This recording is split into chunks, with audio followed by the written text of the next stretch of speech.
ang mga kwento ng pag-ibig, kwento ng buhay at kwento ng pag-asa dito sa Barangay Love Stories. Love Stories.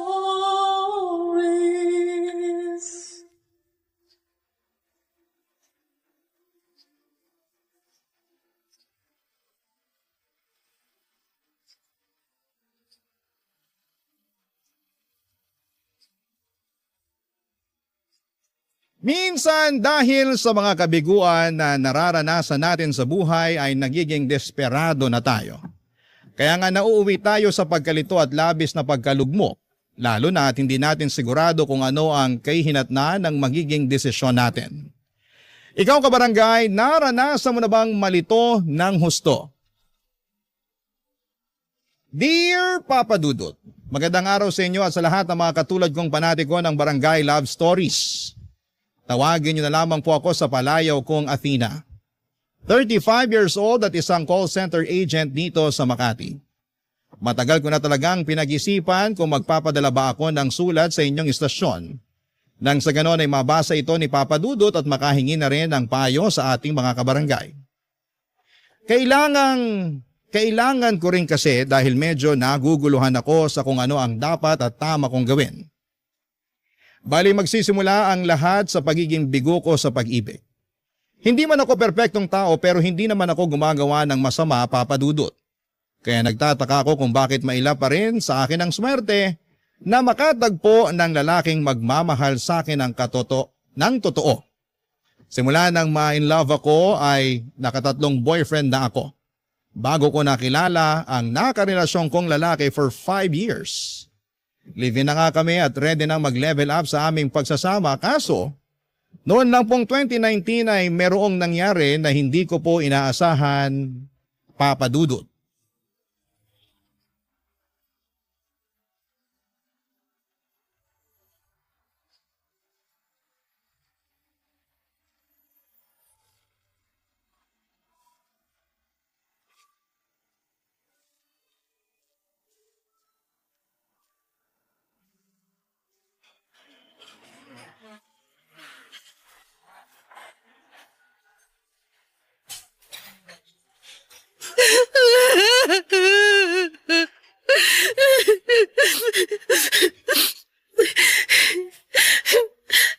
Nakakahiya na ba ako? Masyado na ba ako maingay umiyak?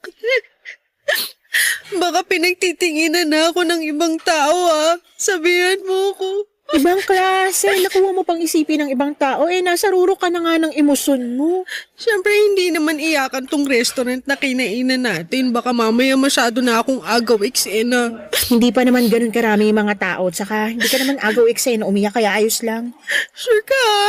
Oo nga, ayaw mo pa yata maniwala Hindi naman sa ganoon pero hindi mo naman mapipigilan yung damdamin mo. Masakit yung nangyari sa kwento mo, diba? gumuho mundo ko nung inatake sa puso at namatay ang fiancé ko, besh. Sakit-sakit. At hanggang ngayon, hindi pa rin ako makamove on. Hindi pa naman matagal simula nang mangyari yun, kaya okay lang. Kahit hindi ka agad makapag-move on. Tsaka wala namang tamang panahon na dapat nakausad ka na, lalo masakit yung nangyari. Kahit ako gulat na gulat, tsaka hindi rin makapaniwala. Ikakasal na kayo, diba? Oo. Akala ko pa naman magkakaroon na kami ng happy ending. Kaso, nauna siyang mag-end. Sige, iyak mo lang. Ano ba kasing kamalasan ng meron ako sa pag-ibig? Hindi ka malas. Bakit mo sinasabi yan? Naisip ko lang naman kasi yung unang 3 na nakarelasyon ko, kung hindi ako niloko, pinagpalit sa iba, iniwan ako. Ginawa ko naman lahat. Nagpaka-submissive ako sa kanila kahit wala sa bokabularyo ko yun. Tinanggap ko rin yung mga kapintasan nila at yung mga pagkukulang sa relasyon namin kasi wala naman talagang perpekto sa mundo. Kahit ako, hindi rin ako perpekto. Minahal ko sila ng sobra-sobra. Higit pa sa sarili ko, pero anong ginawa nila sa akin? Sinaktan nila ako. Akala ko hindi na ako makaka-move on. At minsan ko na rin sinabi sa sarili ko na ayoko nang pumasok sa panibagong relasyon. Alam mo yun, di ba? Sinabi ko yun sa'yo. Oo, lasing ka pa nga nun. Saka nagsisisigaw na, kamo, ayaw mo nang ma-in love ulit. Oo, pero kinain ko lahat ng mga sinabi ko nung nakilala ko yung fiancé ko. Aminin ko, naging masaya naman ako nun sa relasyon namin. Hindi super bongga kasi wala naman talagang ganong relationship. Pero nung nag-propose siya sa akin at tinaya niya ako magpakasal, alam ko na sa sarili ko na handa na ako. At hindi ko lang napaghandaan. Yung mamamatay pala siya bago pa man kami umabot sa altar. Kundi ba naman talaga tinamaan ng lintik? Hindi talaga natin masasabi ang buhay. Oo nga eh. Kaso ang unfair lang kung iisipin. Ayun, hindi ko tuloy mapigilan mag-isip na baka malas ako, sinampa ako pagdating sa pag-ibig. Gusto ko lang naman na makakasama habang buhay. Kaya lang mukhang tinadhana yata na maging mag-isa ako. Kagaya ng kamatayan, hindi rin natin masasabi ang tungkol sa bagay na yan. Pero sana kung ano man ang mangyari pagkalipas ng mga taon, kung ma-in love ka man ulit o manatili na lang na single maging masaya ka pa rin. Ewan ko. Hindi ko alam kung magiging masaya pa ulit ako. Kasi kung oo, sana ngayon na. As in, ngayon na sana. Pero alam ko, hindi naman mapupuwersa ang sarili ko na maging masaya kung malungkot at masakit ang nararamdaman ko. Kaya nga, damhin mo lang kung ano yung nararamdaman mo ngayong oras na to. Mas magiging madali kasi yun para sa'yo kung mas tanggap mo na sa sarili mo yung nararamdaman mo. Tao tayo, hindi tayo robot na walang emosyon. Basta, kahit ano mangyari, nandito ako para makinig sa'yo.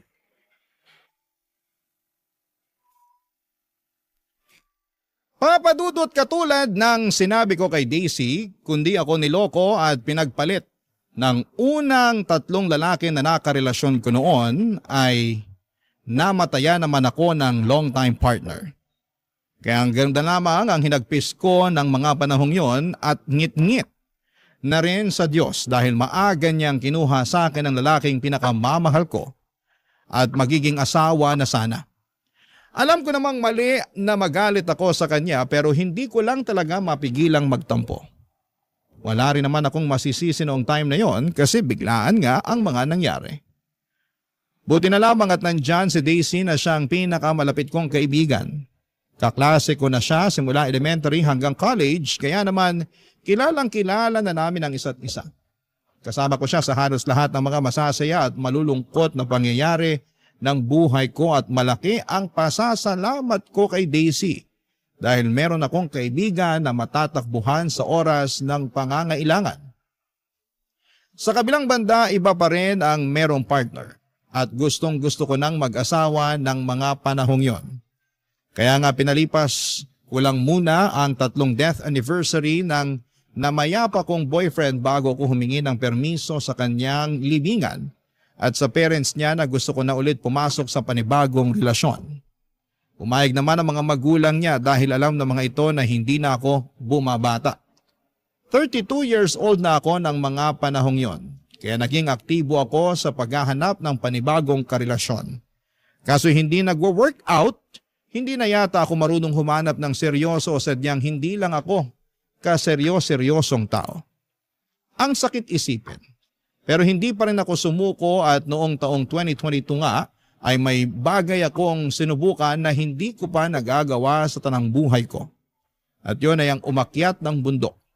Bagay na medyo pinag-alala ng kaibigan kong si Daisy. Ang totoo ay meron kasi akong napupuso ang organizer na nakilala ko nang minsan akong naligaw sa isang group page sa Facebook na tungkol sa pag-akyat ng bundok.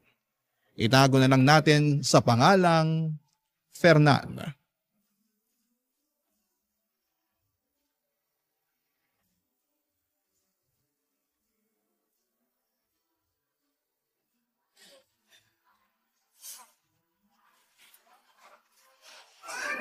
Grabe! Namiss ko ang burger nila rito. Buti nilang nayaya kitang samahan akong kumain. Buti rin sumama ako. Na-stress ako sa asawa ko Bakit? Ano na naman bang ginawa ng kulokoy na yun? Nahuli ko na namang ng bababae. At pinatawad mo na naman. Ano pa nga ba? Ay, Tanga. Alam ko namang tanga ako Pero mahal ko Sana isang araw magising ka na lang na hindi mo na siya mahal. Para kayanin mo nang iwanan ng tukmol na yun. Ako naawa sa'yo eh. Kasi hindi rin naman to yung unang beses na nahuli mo siyang nambababae. Oo, hindi ko na rin mabilang. Ibig sabihin sobrang dami na? Ganun na nga at sobrang daming beses ko na rin siyang pinatawad. Pambihira. Pero wag na natin pag-usapan kasi nasistress lang ako. Di naman ako nakipagkita sa'yo para ikwento ang nangyayari sa amin ng mister ko. Mas concerned kasi ako dun sa sinabi mong... Ano nga ulit yun? Alin sa mga sinabi ko, ang dami na. Yung plano mong umakyat sa bundok? Oo. Excited nga ako eh. Pero kakayanin mo kaya? Baka naman hindi mo kayanin. Sobra ka naman. Hindi ko naman sinasabi na hindi mo kaya, pero nag-aalala lang ako kasi dinig ko mahirap daw yun eh. Delikado tsaka nakakapagod. Buti sana kung di kita kilalang reklamador sa konting lakad pa nga lang tapos magbubundo ka pa talaga. Grabe ka. O bakit? Hindi ba totoo? Well, totoo naman. Natawa lang ako kasi nasingit mo pa talaga yan. Hindi ko kasi maiwasan lalo, naloka ako nung sinabi mong plano mong mamundok. Malay mo, magustuhan ko, tsaka naniniwala naman akong kakayanin ko. Eh wala kang choice kasi pag nandun ka na mapapasaba ka talaga. Tapos manghihinayang ka na lang sa binayad mo. Kesa naman ginaganyan mo ko, ipagdasal mo na lang na makababa ako sa bundok na aakitin ko nang hindi nalulumpo. Lalo tuloy akong kinabahan. Huwag ka na lang kaya tumuloy. Iba na lang gawin mo. Ano naman? Magmarathon ka na lang. Ayoko nun. Hindi ako para sa mga takbuhan. Gusto ko yung mas extreme para sulit yung pagod. Eh, bahala ka pero mag-iingat ka pa rin ha. Oo naman. Pero ang totoo kasi niyan, Besh. Sinasabi ko na nga ba? May iba ka talagang dahilan kaya gusto mong mamundok ng biglaan eh. Wala na talaga ako may tatago sa'yo, no? Malamang. Kilala mo na ako. Para namang di tayo magkaibigan since elementary, no? Kaya nga, pero ayun nga. Gusto kong mamundok kasi masyado akong na-curious dun sa nakilala kong organizer/tour guide sa page ng mga umaakit sa bundok. Nakausap ko kasi siya sa Messenger. Ayos naman yung usapan namin, mukha naman siyang mabait. At higit sa lahat, gwapo. Inistok ko kasi yung Facebook account niya. Ang tanong, single ba? Well, mukha namang walang sabit. Wala kasi ako nakitang family picture sa account niya eh. Wala rin namang nakatag, kaya tingin ko single naman siya. Pero malalaman ko na lang din pag nagkita kami ng personal. Plano kong tsikahin. Sa pala dahilan kaya gusto mong umakyat ng bundok. Yun lang kasi ang paraan para magkita at magkausap kami. Kaya sige lang, wala namang kaso sa akin yun. Sige, pero mag-iingat ka ha. Alam ko sinabi ko na to sa'yo pero paalala ko pa rin. Oo naman. 3 taon na rin naman ang nakakalipas nung namatay ang fiancé ko. Naisip ko baka panahon na para mag-move on at ma-in love ulit. Tsaka alam mo naman na hindi ito yung unang beses na sumubok ulit ako maghanap ng karelasyon, di ba? Oo. Aktibo naman ako. Sumali pa nga ako sa mga dating app kaso bokeh wala eh. Gusto ko na ulit magka-boyfriend. Malay mo, maging swak kami sa isa't isa nitong napupusuan ko. Papadudo, tama naman si Daisy na baka hindi ko kayanin pero gusto ko pa rin subukan. Gwapong-gwapo kasi ako kay Fernan at mabait din naman siya noong kausap ko sa Messenger nung nag-inquire ako. Kaya nga kahit kakaba-kaba ay tinuloy ko ang pag-akyat ng bundok. Si Fernan nga ang tour guide namin noong araw na yon at masasabi ko na inalagaan niya kami paakyat at pababa ng bundok. Naging close kami ni Fernan at nagpatuloy ang komunikasyon namin kahit natapos na ang event.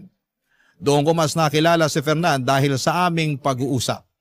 Hinangaan ko siya sa mga bagay na ginagawa niya lalo na ang pag-akyat ng bundok. Kumbaga'y passion na niya talaga yon at masaya naman siya kasi nakapagtrabaho siya sa isang travel agency bilang tour guide at organizer.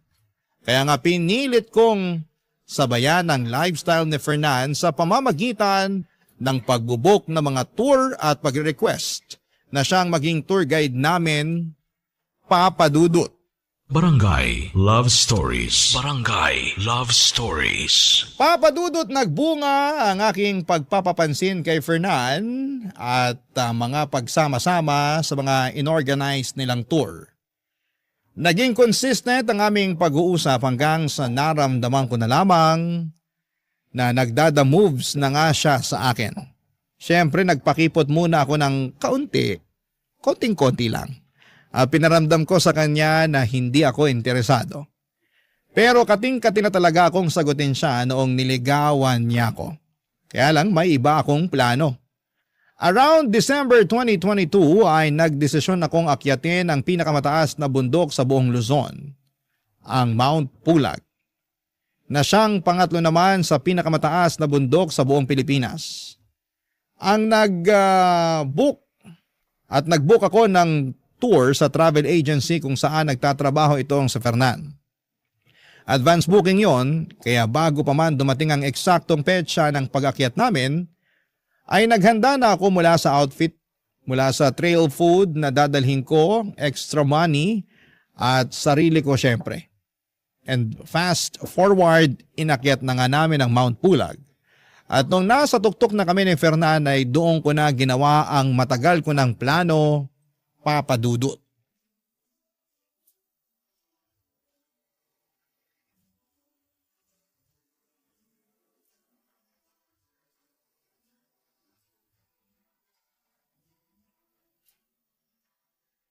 Ayaw mo na ba ulit magpa-picture doon sa signboard? Ayoko na. Nakarami na rin naman ako eh. Sa bagay, nakapag-group picture na rin naman tayo. Oo, at ang dami mo na rin nakuhang picture sa akin. Kaya gustong-gusto kong sumasama sa tour nyo kasi may instant photographer na rin kami. Ang gaganda pa ng mga kuha mo, parang professional. Salamat pero alam mo naman na pagdating sa'yo, iba pitik ko. Naku, napakabolero. Hindi kaya yun, Bola. Sa kabuti maganda rin ang panahon dito sa summit ng Mount Pulag. Hindi maulan saka may sea of clouds. Oo nga eh.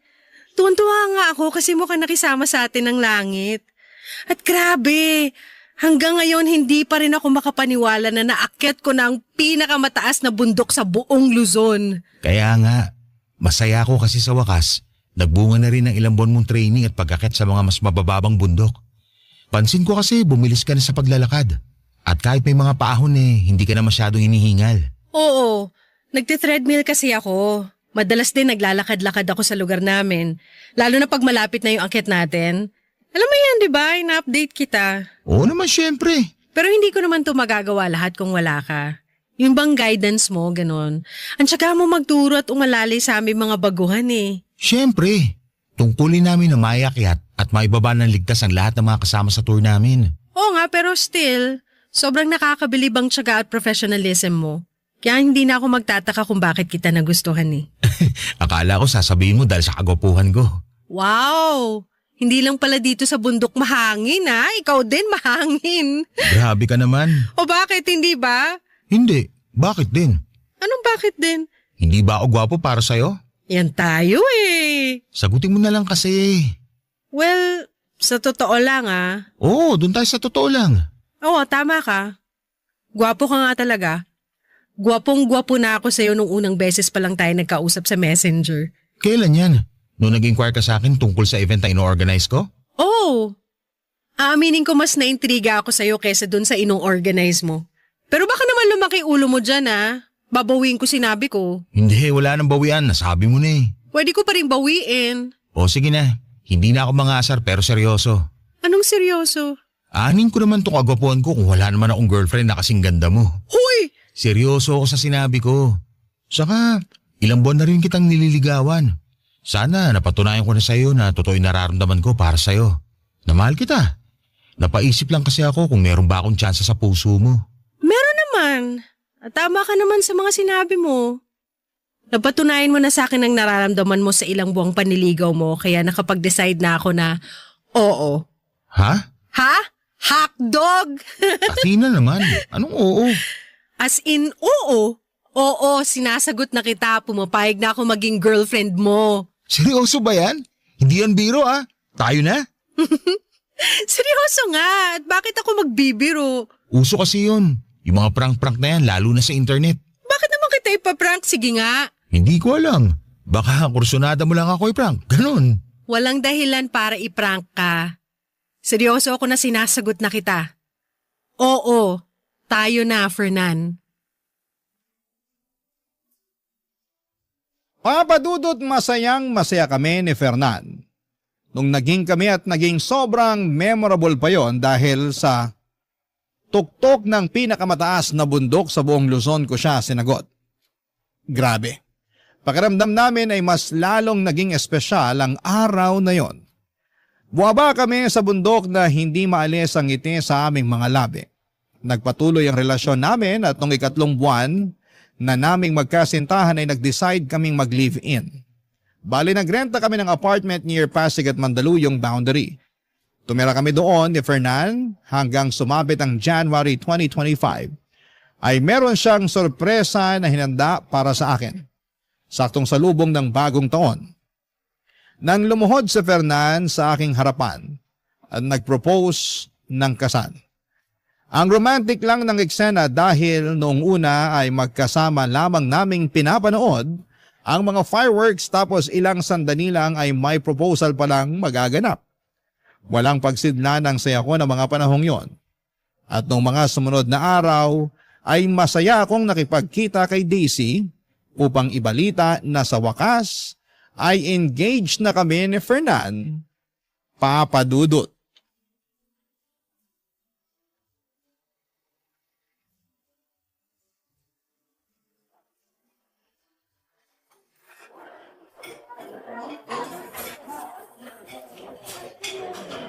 Wala ka bang napapansin sa mga daliri ko, Besh?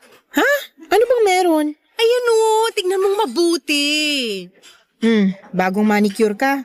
Ganda ng nail art mo Saka Tanga, hindi yan ang gusto ko ipakita. Ano ba kasi yun? Tignan mong mabuti. Sige ka, magtatampo ko pag hindi mo napansin. Teka, ito na nga OMG! Totoo ba yan? Totoong-totoo, engaged na kami ni Fernan. Nag-propose siya nung New Year's Eve. Siyempre, hindi muna ako nag-upload ng mga pictures sa Facebook kasi plano kong sa'yo muna unang ibalita. Thank you kasi pumayag ka makipagkita sa akin ngayon. Wala yun. Na-appreciate ko naman na sa akin mo unang sinabi. Na-appreciate mo ba sa lagay na yan? Mukha ngang hindi ka naman masaya. Sorry, Besh, pero ang hirap naman kasing maging masaya, lalo may nalaman ako tungkol dyan kay Fernan. Anong nalaman mo? Hindi ko agad sinabi kasi tsumitsempo pa ako. Hindi ko lang akalain na magpo-propose siya sa'yo ngayong taon. Natural, magkarelasyon kami. Tsaka ano ba kasi ang nalaman mo tungkol kay Fernan? Sabihin mo na lang kaysa ang dami mo pang sinasabi dyan. Unfaithful sa'yo yung boyfriend mo, Besh. Ano ka mo? Ganito kasi yan. May nakita kong post sa isang Facebook group tungkol sa pag-akyat ng bundok. Nakapublic naman yung group page nila kaya lumabas sa timeline ko.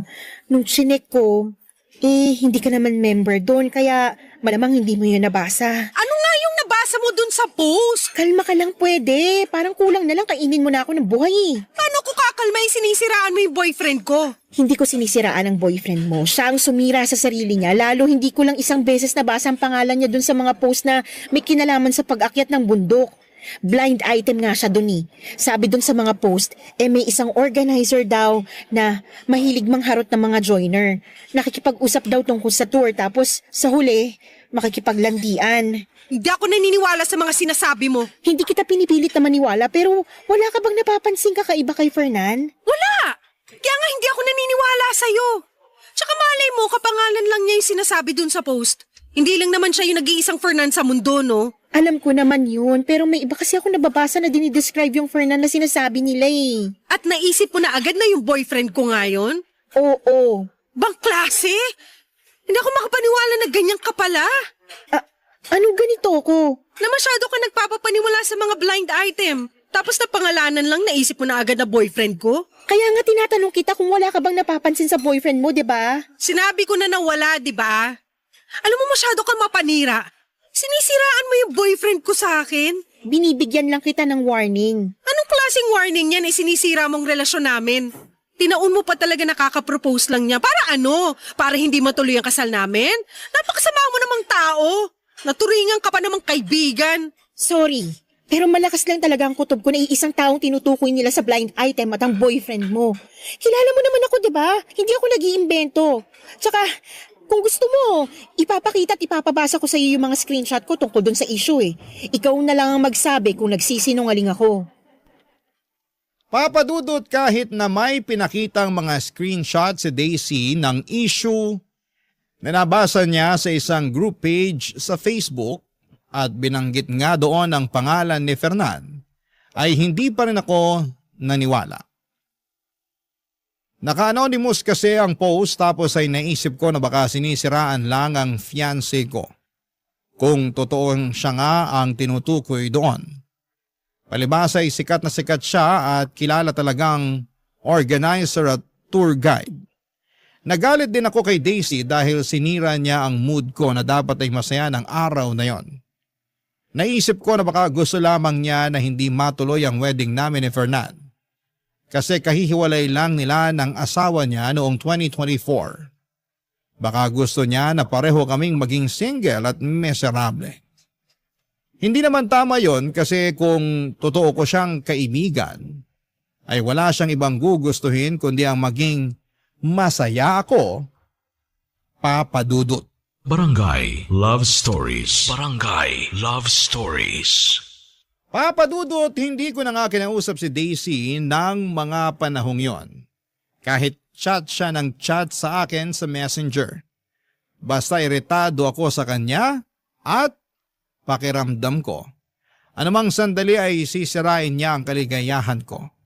At kahit na nagsorry na siya sa akin at gusto lang daw niya akong makita para masamahan ko siya, dahil malungkot siya sa paghihiwalay nila ng asawa niya, ay binaliwala ko siya. Ayaw kong malungkot kasama niya, kaya tiniis ko na hindi siya kitain habang abala sa paghahanda ng wedding namin ni Fernan. Civil wedding lang ang plano namin gawin, kaya sa reception na lamang kami bumawi at sa honeymoon. Ayoko kasi ng engrandeng kasal at ganon din naman si Fernan. Sa April 2025 na sana ang plano naming pagpapakasal. Kaso around March ay may nangyari. Isang araw ay nagaya ang mga kaibigan ni Fernan ng jamming at house party overnight sa condo unit ng isa nilang barkada. Mga dati silang kaklase ni Fernan na ipinakilala na rin naman niya sa akin, kaya tiwala ako na nasa mabuti siyang kamay. Pinasasama nga niya ako, kaso'y panggabi ako noon sa trabaho at ayokong umabsent. Kaya si Fernan na lamang ang pinapunta ko, basta mag-update lamang siya sa akin. Wala naman akong trust issue sa fiancé ko at malaki ang tiwala ko sa kanya, Papa Dudut. 6:00 ng umaga ang out ko noon sa trabaho at nung umuwi ako ay nasa apartment na namin sa Fernan. Tulog na tulog at mukhang lasing na lasing. Buti na lamang at hinatid siya sa bahay ng mga barkada niya. Patulog na sana ako noon, pero naisipan kong kunin ang cellphone ng kinakasama ko. Hindi ko gawain ang makialam ng personal niyang gamit, pero that time ay may kung anong enerhiya ang nag-udyok sa akin at tignan ang messaging app niya. At doon nga ay may nakita at nabasa ako na siyang dahilan para mag-alboroto ako sa galit, Papa Dudut.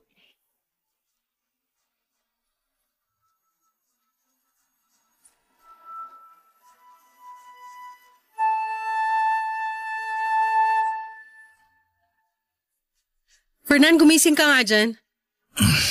Bakit ba? Kita mo natutulog yung tao, naantok pa ako. Alam ko, pero may pag-uusapan tayo. Pwede bang mamaya na lang?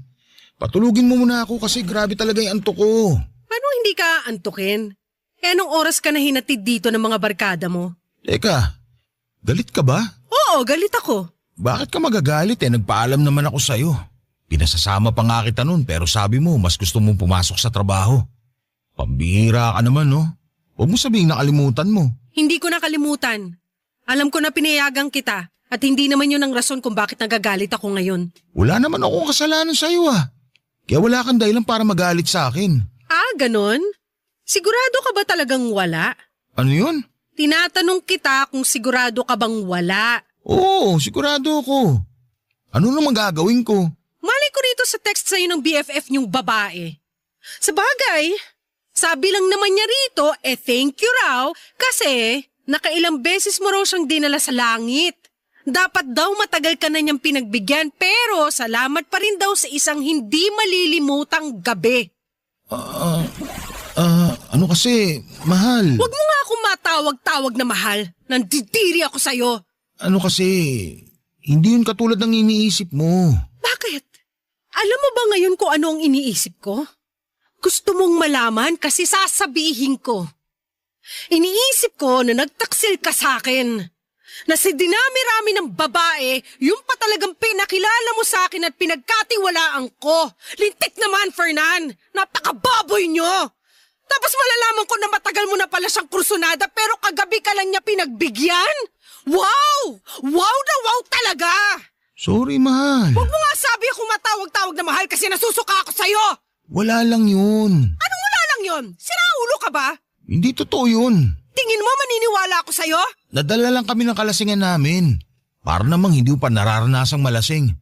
Ikaw nga pag tinamaan na ng alak nag-iiba ng personalidad mo. Baliw ka pala eh! Kinumpara mo pa ako sa'yo hindi naman ako pumapatol sa kabarkada ko kapag nalalasing. Hindi naman namin sinasadya, saka may asawa na rin yung tao. Yun na nga! May asawa na nga! At ikaw naman may fiancé ka na! Pero ginawa mo pa rin kahit na may karelasyon ka! Paano ko hindi magagalit, Aber? Sagutin mong tanong ko, dali! Wala lang yun. Hindi ko naman sinasadya yun eh. Saan nagsisisi na ako kasi nasaktan kita? Dapat lang na magsisi ka. Ha? Pero sa tingin mo, sapat na yon? Kasi kung tatanungin mo ko, hindi ang sagot ko. Ang sakit-sakit ang ginawa mo sa akin. Lalo't pinagkatiwalaan kita. Ikakasal na nga tayo sa susunod na buwan, di ba? Pero nagawa mo pa rin sa akin to. Ang sakit-sakit, Fernan. Sorry, Athena. Sorry talaga. Sa'yo na lang yung sorry mo kasi nasusuka ako sa pagmumukha mo. Nakakadiri ka. Umayo ka sa akin. Ha? Saan naman ako pupunta? Hindi ko alam. Problema ko pa ba yon? Bahala ka basta lumayas ka sa harap kong lintik ka. Athena naman. Pwede bang pag-usapan muna natin to na maayos? Maayos? O ito usapang maayos. Umalis ka sa bahay na to. Ayoko nang makita ang pagmumukha mo. Sobrang sama mong tao. Sana mapunta ka sa impyerno. Papadudot, grabe ang galit at sama ng loob ko kay Fernan ng mga sandaling yon. Kulang na lamang ay balatang ko siya ng buhay dahil napakalandi niya. Malaki pa naman ang tiwala ko sa kanya na hindi niya ako lolokohin pero maling-mali ako.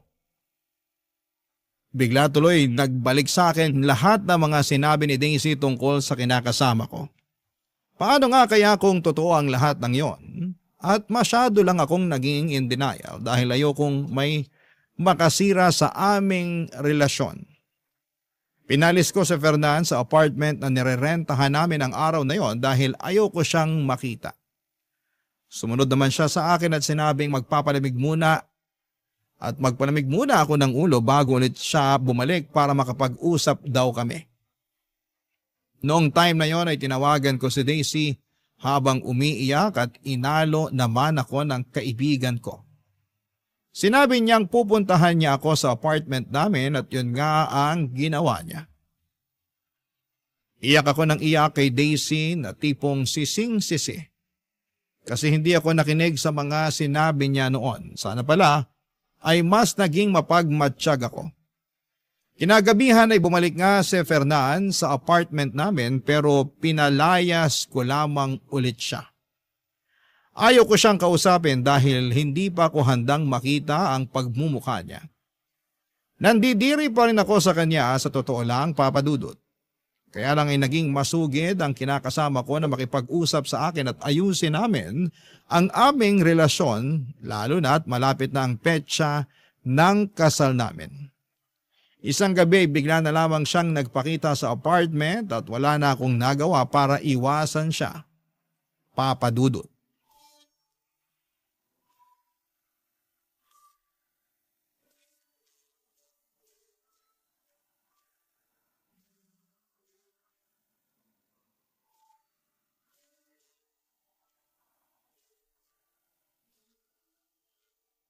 Di ba sinabi kong hindi pa ako handang makipag-usap sa'yo? Niayaw ko pa nga makita yung pagmumukha mo pero ang kapal mo rin talaga makipagkita sa akin ngayon, no? Hindi ka na nahiya? Kinapalan ko na talaga ang mukha ko kasi gustong-gusto kita makausap. Ano pa bang pag-uusapan natin? Marami. Una na doon yung tungkol sa relasyon natin. May relasyon ba tayo? Oo naman. Saka ikakasal na nga tayo, hindi ba? Sa tingin mo talaga gusto ko pa rin makasal sa katulad mong manloloko? Athena naman, huwag mo naman gawin sa akin to. At bakit naman hindi? Eh ikaw nga hindi ka nagdalawang isip na galawin yung tropa mong babae, di ba? Masarap siya, di ba? O bakit ako ang kinukulit mo? Bakit hindi siya ang puntahan mo tapos share kayo ng mister niya? Total mga hayop naman kayo. Tao lang naman ako, nagkakamali rin. Hindi mo na ba ako mapapatawad? Ang tagal na natin oh. Oo nga, matagal na tayo. Pero sa tingin mo maliit na kasalanan lang yung ginawa mo? Kasi kung oo, aba, nasisiraan ka na talaga ng ulo. Hoy, para sa kaalaman mo, sobrang sakit ng ginawa niyo sa akin ng kaibigan mong babae. At kahit na hindi siya yung kasama mo na gumawa nun sa akin, malaking kasalanan pa rin na niloko mo ako. Sabi mo nga, di ba, ikakasal na tayo? Pero naisip mo pa rin na lokohin ako. Dapat ba ginawa ko pagkatapos ng kasal natin? Para hindi ka magalit sa akin ng ganyan? Ay, baliw! Eh kasi yung sinasabi mo parang ganun na rin eh. O di sana ginawa mo na nung bago pa lang tayo para hindi na umabot sa ganito na malapit pa akong maikasal sa manlolokong katulad mo. Hindi ko nga sinasadya yun. Patawarin mo na ako. Nadala lang naman kami ng mga damdamin namin eh. Saka ikaw ang mahal ko. Kung mahal mo talaga ako, hinding-hindi mo may isip na saktan ako. Kaso wala kang isip eh, kaya nagawa mo yun. Tingin mo maniniwala pa ako ngayon sa sinasabi mo? Hindi ko na mababago ang nangyari na. Kaya nga magagawa ko na lang humingi ng tawad. Pero nangangako ko na magbabago na ako para mas maging karapat-dapat sa'yo. Ayoko mawala ka sa akin kaya pagbigyan mo pa ako. Pag ginawa ko pa ulit yung bagay na yon, ako na mismo makikipag-iwalay sa'yo. Wow ha! Salamat sa assurance at pakonsuelo mo. Nakakatuwa namang marinig yan. Grabe! Grabe ka na talaga! Athena, sige na. Nagmamakaawa na ako. Huwag mo naman sa akin gawin to. Mahal na mahal kita eh. Bigyan mo pa ako ng pangalawang pagkakataon. Binibigay lang ang second chance sa mga taong deserving. Kaya nga pagsisikapan ko na maging deserving. At paano mo gagawin yun? Sige nga! Araw-araw kitang liligawan. Saka ipaparamdam ko sa'yo kung gaano kita kamahal. At kahit na mag-asawa na tayo, gagawin ko pa rin ang panliligaw sa'yo katulad nung kinikilala pa lang natin ang isa't isa noon. Kaya sana naman maniwala ka sa akin at bigyan mo pa ako ng pangalawang pagkakataon para patunayan sa'yo lahat ng mga sinasabi ko. Ewan ko pero madali lang naman magsalita at magsabi ng mga pangako na anumang sandali mapapako lang din. Tsaka anong assurance ko na hindi mo na ako lolokohin? Nagawa mo na nga isang beses. Malamang magagawa mo pa yan ulit. Sige, sabihin mo. Paano pa kita pagkakatiwalaan? Sinira mo na yung tiwala ko sa'yo. Kaya nga pagsisikapan ko maibalik yung tiwala na yun na nawala dahil sa pagiging mapusok at makasalanan ko. Sorry na talaga, Tina. Sising-sisi na ako sa nagawa ko. Napakatanga ko naman kasi. Saan ka naging tanga? Kasi nalaman ko? Siyempre hindi. Mabuti na yung malinaw. Tanga ako kasi sinaktan ko ang babaeng mahal ko. Kaya patawarin mo ko. Hindi ko na uulitin. Pangako yan.